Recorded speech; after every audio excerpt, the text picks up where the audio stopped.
बिस्मिल्लाहिर्रहमानिर्रहीम। अस्सलाम वालेकुम दोस्तों, क्या हाल है। उम्मीद करता हूँ कि सब दोस्त खैरियत से होंगे। नदीम भाई चैनल में खुश आमदीद। सबसे पहले तो जो लोग मेरे चैनल पर न्यू हैं, मैं उनसे रिक्वेस्ट करता हूँ कि वो मेरे चैनल को सब्सक्राइब कर लें। वीडियो अच्छी लगे तो लाइक ज़रूर कीजिएगा।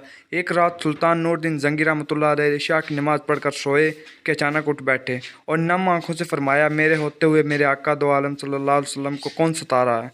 आप इस ख्वाब के बारे में सोच रहे थे जो मुसलसल 3 दिन से उन्हें आ रहा था और आज फिर चंद लम्हों पहले आया था, जिसमें सरकार दो आलम ने दो अफराद की तरफ इशारा करके फरमाया कि ये मुझे सता रहे हैं। अब सुल्तान को करार कहाँ था।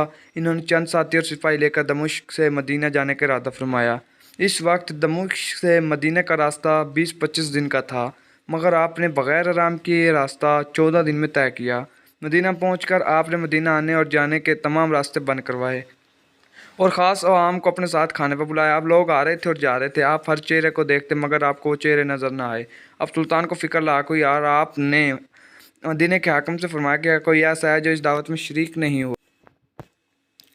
जवाब मिला कि मदीने में रहने वालों में से तो कोई नहीं मगर दो मगरबी ज़ाहिर हैं जो रोज़ रसूल के करीब एक मकान में रहते हैं, तमाम दिन इबादत करते हैं और शाम को जन्नतुल बकी में लोगों को पानी पिलाते हैं, जो अरसा दराज से मदीने में मुकीम है। सुल्तान ने इनसे मिलने की ख्वाहिश ज़ाहिर की। दोनों ज़ाहिर बज़ाहिर बहुत इबादत गुजार लगते थे।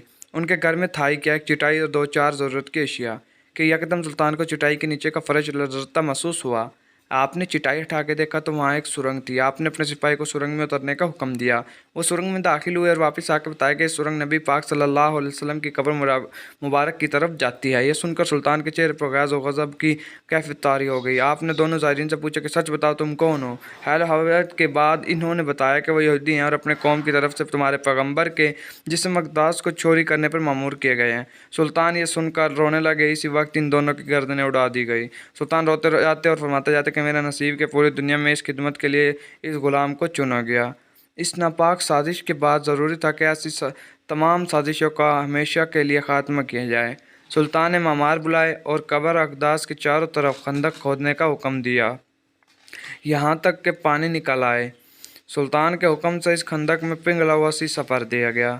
बाज़ के नज़दीक सुल्तान को सुरंग में दाखिल होकर कब्र अनवर पर हाजिर होकर कदम इन शरीफीन को चूमने की सादत भी नसीब हुई। मज़ीद ऐसी वीडियोज़ के लिए चैनल ज़रूर सब्सक्राइब कीजिएगा। शुक्रिया।